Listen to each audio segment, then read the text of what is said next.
Acara selanjutnya adalah acara inti penyuluhan bidang teknologi tepat guna dan bidang sosial budaya tentang edukasi sampah organik dan non-organik serta cara penggunaan alat pembakaran sampah minim asap atau rocket stove oleh Aldi Reynaldi Lewi, Pragitya Pasha dan Sri Agustin dipersilakan.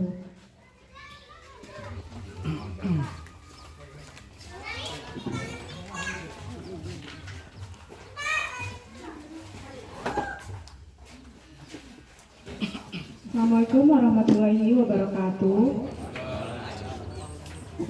Sebelumnya kami dari kelompok mahasiswa ingin mengucapkan banyak-banyak terima kasih kepada warga Gresik yang telah memberikan izin dan juga telah memberikan tempat kepada kami sehingga kami bisa mewujudkan program kerja kami yang di bidang teknologi tepat guna dan sosial budaya pastinya. Sebelum acara inti yaitu uji coba rocket stop atau bak pembakaran sampah minim asap, kita akan ke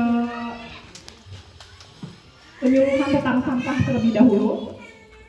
Pertama itu apa itu sampah? Pastinya Bapak sudah tahu ya sampah itu seperti apa. Jadi sampah itu bahan atau zat yang tidak diinginkan lagi dan atau tidak bisa dipergunakan kembali yang dihasilkan dari aktivitas manusia atau proses alam. Sampah juga bukan berupa padat aja Pak. Jadi sampah juga ada yang cair, ada yang padat, bahkan ada juga yang gas. Yang dapat memiliki dampak negatif pastinya terhadap lingkungan dan kesehatan manusia jika tidak dikelola dengan baik. Beberapa sampah juga sulit terurai secara alami sehingga menjadi masalah bagi lingkungan sekitar. Selanjutnya itu ada jenis-jenis sampah. Yang pertama itu ada sampah organik dan sampah non-organik.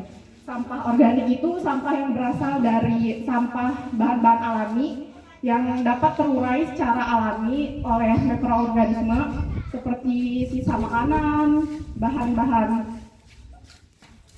dapur, daun-daunan dan juga kotoran hewan. Itu disebutnya dengan sampah organik.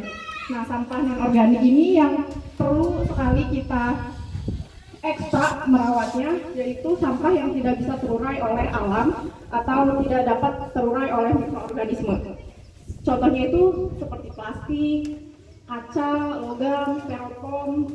Nah, itu tuh terurainya bahkan bisa bertahun-tahun, puluhan tahun, bahkan bisa sampai ratusan tahun.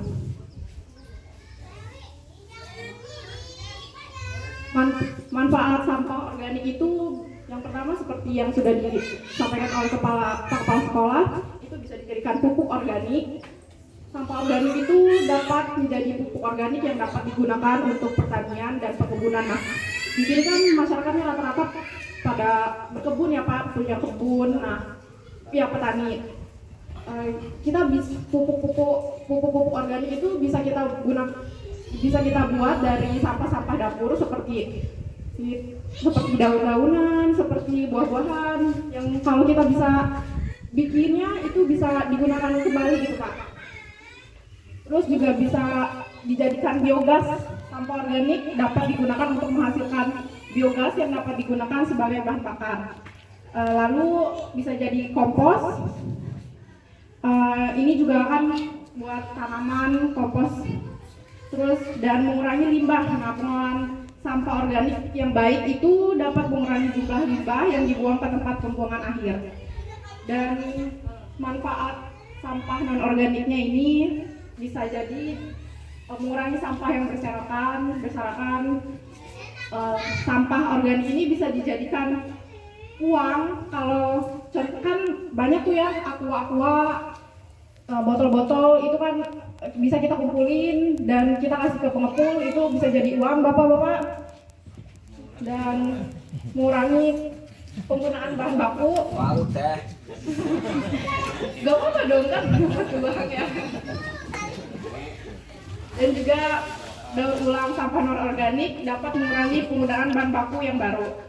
Dan juga yang terakhir itu mengurangi limbah. Pengelolaan sampah non-organik yang baik dapat mengurangi jumlah limbah yang dibuat ke tempat pembuangan akhir. Nah, kalau yang terampil bisa dijadikan keterampilan, contohnya bisa dibuat ekobrik yang sampah-sampah plastik dikumpulkan dan dijadikan satu, itu bisa dijadi hiasan di sekolah mungkin Pak, seperti itu.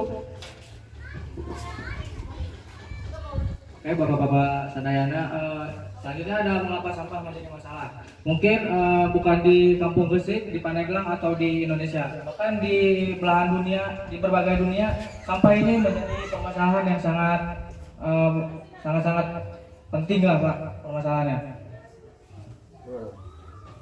Jadi beberapa sampah menjadi masalah karena sulit terurai, mencari ke lingkungan, merusak ekosistem dan membahayakan kesehatan manusia serta hewan, terutama di laut.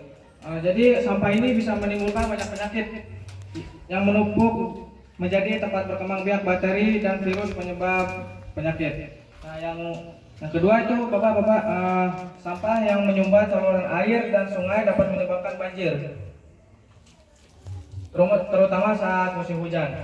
Jadi sampah ini bisa berhubungan langsung secara ke dalam perubahan iklim, terutama sampah organik yang membusuk di TPA menghasilkan gas metana yang merupakan gas rumah kaca dan berkontribusi pada perubahan iklim.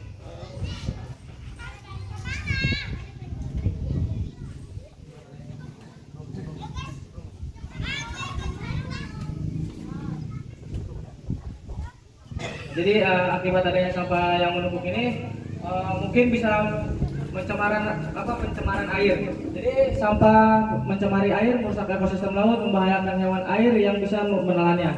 Dan sampah plastik yang bisa menghasilkan mikroplastik yang berisiko masuk ke rantai makanan manusia. Jadi sampah seperti plastik itu Pak bisa menghasilkan mikroplastik yang berisiko masuk ke rantai makanan manusia. Jadi kuranglah untuk kesehatan.